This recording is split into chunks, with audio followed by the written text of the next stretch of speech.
চারদিকে শুধু অন্ধকার আর নীরবতা। এই জঙ্গলে ঢুকে পড়েছিল রাহাত, একদম একা। তার হাতে ছিল একটা ছোট টর্চ আর মনে ভয়, যেটা সে লুকানোর চেষ্টা করছিল। হঠাৎ পেছন থেকে একটা শব্দ, ডাল ভাঙার আওয়াজ। কেউ কি তাকে অনুসরণ করছে?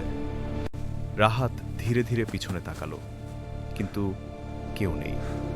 ঠিক তখনই সামনে দেখা গেল একটা অদ্ভুত আলো, নীলচে, কাঁপছে, যেন তাকে ডাকছে।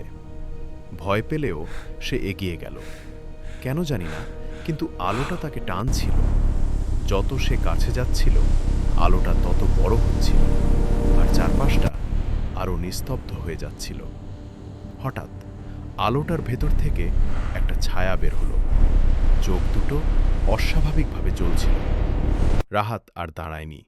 সে দৌড়াতে শুরু করল, পেছনে না তাকিয়েই শুধু বাঁচার চেষ্টা। এক মুহূর্তে সবকিছু থেমে গেল। আলো নেই, শব্দ নেই, শুধু নিস্তব্ধতা।